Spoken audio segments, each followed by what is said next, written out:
Money line, same game parlays, free bets. Sound familiar? As we approach January 1st, airwaves in Ohio were flooded with ads for mobile sports betting apps. And in the first month of legalized betting alone, Ohioans dropped $1.1 billion looking to hit it big, a sign that the game has truly changed. Steve Capella, a gambling addict in recovery, currently working at the Zeph Center, was shocked by those numbers. It's about $100 for every man, woman, and child. That's an incredible start. That number far exceeding state projections. With so many sports bets hitting sports books in person and even on the phones, experts are predicting a surge in problem sports betting. Before there was Ohio gambling, there was Michigan gambling, and we've had many clients who drove across the Michigan line, sat in parking lots all night, sports betting and engaging in those in Michigan gaming venues, who now don't have to travel across the state line, who now sit on their couch in the evening. Placing a bet on a game couldn't be easier. Just pull out your phone. That has some experts believing many of the warning signs may go unnoticed. See, there's two kinds of addiction. There's substance-based addictions, and we all get that. But then there's gambling-based addictions, which are hidden. And I've had people in my office who lost $60,000 in an afternoon, and they didn't smell like gambling, didn't slur their words, didn't wreck their car on the way over. And across the state, casinos have opened up brick-and-mortar sports books for those who may want to watch the game and place a bet at the same time. But what are the casinos doing in order to protect sports bettors from fumbling their own savings? We pride ourselves in having a gold standard for responsible gaming and taking part in the state's commitment to having responsible gaming. We also take part in the state's timeout program. We have representatives from the Ohio Casino Control Commission here as well that partner with us. You know, I don't demonize the casinos because I think they really do have a robust, responsible gambling program. But what happens when those guardrails don't work?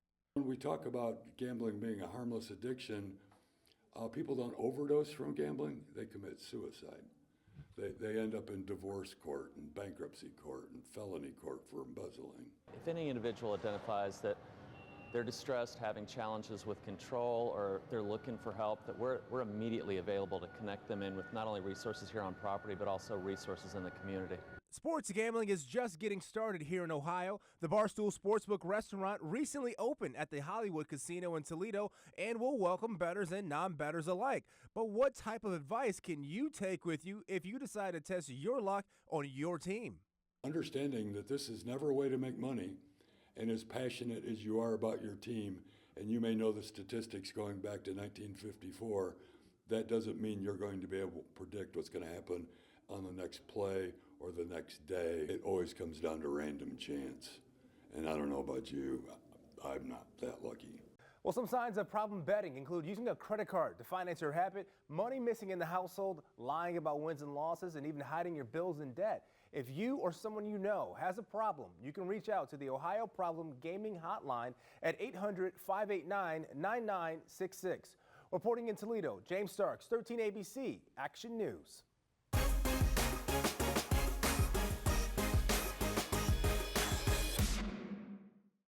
Hey guys, it's James here with another episode of Finds in the 419, and as we kick off Black History Month, it's important to kind of look back at the historical black figures here in Toledo, starting with Art Tatum. Now I'm at the Kent Branch Library, right in front of the Art Tatum collection to learn more about a local legend.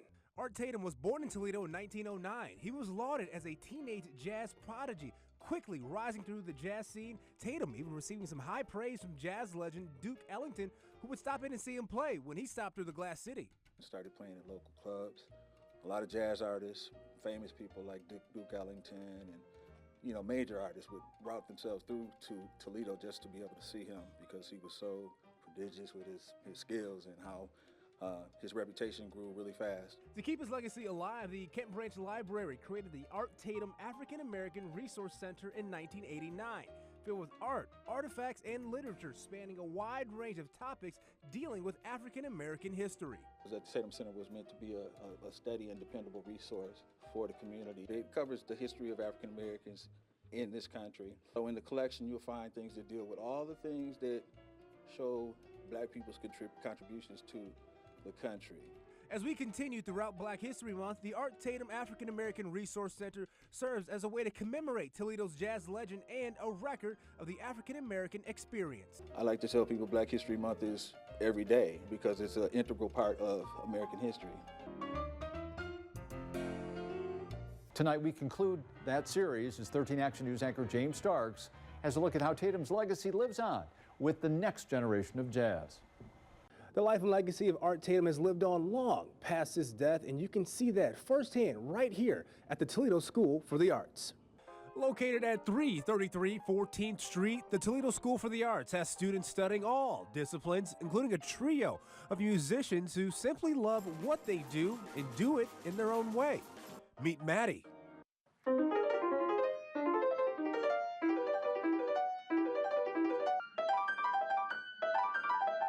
There goes Greg. Last but not least, hey, Jude. I started when I was 3 years old. There was a piano teacher at my daycare, and my parents put me in it.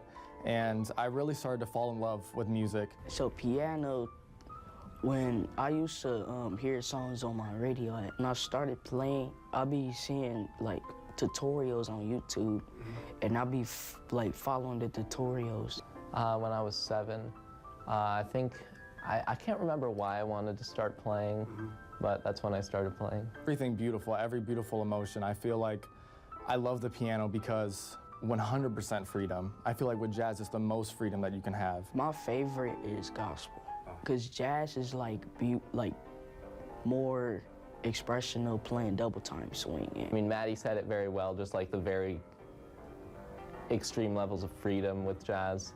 Despite their different styles, they've all looked back at Art Tatum's influence, especially how he did not let a disability define him. What's amazing is he's blind, but he was still able to, like, with great accuracy, do like a stride style. That just shows that it's an extension of his body and his thoughts. He used his left hand to play the do-do-do-do-do-do-do. Then with his right hand, he plays something else. And the boys at TSA are doing their part to make sure the legacy of Art Tatum and jazz music itself never dies. Makes me feel like I'm a part of something, you know? I mean, jazz it's a great thing. It's been around for so long. I don't believe jazz is dead. I don't think it ever will be. It's never gonna stop. There's always new people to just keep pushing it. And I couldn't leave without hearing all of them play together.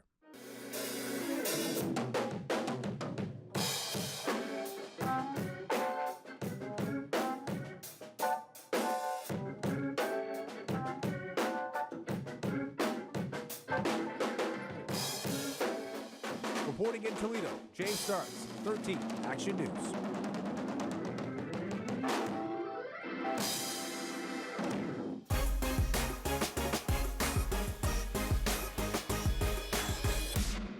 Hey guys, it's James here with another episode of Fives in the 419, and when it comes to Major League Baseball's color barrier, the first thought is Jackie Robinson in 1947, but it was this guy over my shoulder, Moses Fleetwood Walker, who did it 6 decades earlier here in Toledo. Moses Fleetwood Walker was born in Mount Pleasant, Ohio in 1856. He would eventually enroll at Oberlin College before attending the University of Michigan as a standout catcher. He was noted especially for his defense. The catcher was the most important player on the field then. And he batted better than the league. I think his year here, he batted in the 270 range. He would abandon his studies to pursue professional baseball in the Northwestern League. His arrival met with swift backlash in the segregated world of baseball. As it was in those days, they wanted to prevent blacks from participating. If Walker played, there would be trouble. And said there were a number of people ready to make that trouble.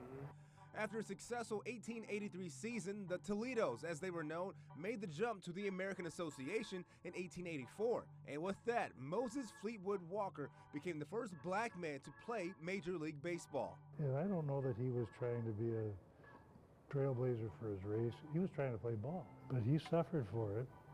But for some reason, history seems to forget that Moses Fleetwood Walker was the first black to play Major League Baseball, his brother Weldie being the second, both coming well before Jackie Robinson. They did the same thing. They both broke into baseball as black men and suffered all all the consequences of that in a divided world. It was terrible for both of them. And the generations of black and brown baseball players owe it all to a man who played his baseball right here in the Glass City. I'm James Starks with this find in the 419.